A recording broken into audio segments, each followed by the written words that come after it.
ආයිබෝන් යාළුවනේ ආතල් කිචන් එකෙන් අද මම ඔයාලට කියලා දෙන්නේ පිටි කිරි, එළ කිරි, ඒ වගේම ටින් කිරි නැතුව ගොඩක් රසවත් කිරි තේ එකක් ලේසියෙන්ම හදාගන්නේ කොහොමද කියලා. ඇත්තටම යාළුවනේ මේක ගොඩක් ලේසියෙන් ගොඩක් ලාභයට අපිට හදාගන්න පුළුවන්. ඒ වගේම රසයි ගුණයි දෙකම තියෙනවා. අපි නම් බලමු මේ සුපිරිම කිරි තේ එක ගොඩක් රසට ලේසියෙන්ම හදාගන්නේ කොහොමද කියලා. අපිට මේ කිරි තේ එක හදාගන්න ප්‍රධාන වශයෙන් ඕන වෙන්නේ සහල් වෙනුවට ඔයාලට ඕට්ස් ගන්න පුළුවන්. හැබැයි ඕට්ස් ගත්තොත් ඔයාලට මේකේ ලාභයක් නැති වෙලා යනවා. අවශ්‍ය ප්‍රමාණයට හාල් ටික ගත්තන් පස්සේ මම මේ විදියට අපේ හාල් ටික වෙන භාජනයකට දාගන්නවා. දාගෙන හාල් ගත්ත කෝප්පෙන්ම වතුර කෝප්ප 3ක් මේකට එකතු කරගන්නවා. ඊට පස්සේ මේක මේ විදියට කලවම් කරගෙන පියනකින් වහලා පැය 24ක් හොඳින් පෙගෙන්න තියාගන්න ඕන.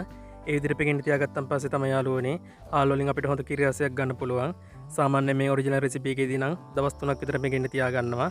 ඔයාලට එම තියාගන්න පුළුවන් නම් තවත් රසට හදාගන්න පුළුවන්. දැන් මේ තියෙන්නේ පැය 24ක් හොඳින් පගවගත්ත අපේ හාල් ටික. මම දැන් මේ ටික හොඳින් හොදලා වතුර ඉවත් කරගන්නවා. මේ විදියට වතුර ටික හොඳින් ඉවත් කරගත්තන් පස්සේ මං හාල් වල තෙත ගතිය යන්න සාමාන්‍ය ඉන්ද්‍රේ මේ ටික පොඩ්ඩක් බෙද ගන්නවා. ඉතින් යාළුවනේ මේ හාල් වලින් හදන කිරි එක යුරෝපීය රටවල වල ගොඩක් ජනප්‍රිය පානයක්. එළි කිරි වලට වගේම මේ කිරි එකටත් හොඳ ඉල්ලුමක් ඒ රටවල වල තියෙනවා.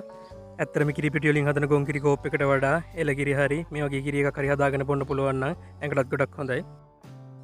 මේ විදිහට හාල් ටික රත් කරගෙන ඉද්දී ලිපේ ගින්දර අනිවාර්යයෙන්ම සාමාන්‍ය ප්‍රමාණය තියාගන්න. දුම්මල ගෙවෝගේ රත් කරගත්තොත් අපිට මේක නියම රස ගන්න බැරි වෙනවා. ඒ වගේම හාල් වල තියෙන තෙත ගතිය යනකම් විතරයි අපි මේක රත් කරගන්න ඕන. ඊට වඩා රත් කරගන්න එපා. ඒ විදිහට හාල් ටික බෙදගත්තන් පස්සේ බ්ලෙන්ඩර් කප් එකට මම මේ විදිහට හාල් ටික දාගන්නවා.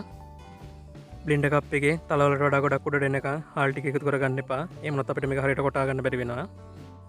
ඒ විදිහට හාල් ටික එකතු කරගත්තන් පස්සේ මම මේකට ආයෙත් වතුර එකතු කරගන්නවා. ඔයාලා වතුර එකතු කරගන්නකොට හාල් ගත්ත කෝප්පෙන්ම වතුර කෝප්ප 4ක් එකතු කරගන්න. හැබැයි මම මේක මුලින් හදලා බොන්න දීපු සමහර අයට වතුර කෝප්ප 4කට මේක උගතිය වැඩි වුණා. සමහර අයට ගානට තිබ්බා. ඔයාලටත් එහෙම වෙනසක් තියෙනවා නම් ඔයාලට අවශ්‍ය ප්‍රමාණයට වතුර එකතු කරගෙන උගතිය අඩු වැඩි කරගන්න පුළුවන්. මේ විදිහට හාල් ටික හොඳින් බ්ලෙන්ඩ් කරගත්තන් පස්සේ අපි මේක හොඳින් පෙරා ගන්න ඕන. ඔයාලා මේක පෙරා ගන්නකොට රෙදි කොට්ටකින් හරි රෙදි කෑල්ලක් තියලා හරි හොඳින් පෙරා ගන්න. හාල් වල කුඩු ගතිය එන්න දෙන්න එපා. එහෙම වුණොත් මේක බොන වෙලාවට උගුර අවුල් වෙනවා. ඒ විදිහට හොඳින් පෙරා ගත්තන් පස්සේ මම ආයෙත් මේ කිරි එක කෝප් එකට හොඳින් පෙරා ගන්නවා. දැන් ඔයාලට පේනවා ලස්සන පාටකට එළ කිරි එකක් වගේ මේක තියෙනවා. හාල් එක පෙගෙන්න තියෙන කාලයයි ඒ වගේම රත් කරගන්න ප්‍රමාණය අනුව ඔයාලට මේක රස ගොඩක් දුරට වෙනස් කරගන්න පුළුවන්. දැන් මම මේ විදියට අපි හදාගත්ත කිරි එක තේ එකට එකතු කරගන්නවා.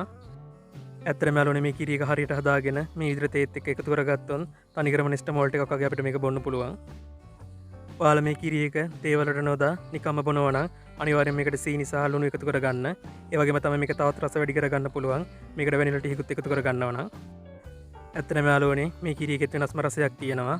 හැබැයි පිට රටින් ගේන වස ගහපු ගොන් කිරි බොන කට්ටියන්ට නම් මේක එච්චර වැඩක් නැති වෙයි. ගිනි ගණන් දීලා කිරි පිටි බොනවට වඩා මේකත් පොඩ්ඩක් try කරලා බලන්න. එහෙනම් යාළුවනේ ගොඩක් ස්තුතියි මගේ වීඩියෝ එක බලුවට. තවත් ගොඩක් රසවත් වීඩියෝ එකක් අරගෙන ඉක්මනට මෙන්නම්. හැමෝම පරිස්සමින් ඉන්න. බුදු සරණයි. පීපීටයි මං ගියා.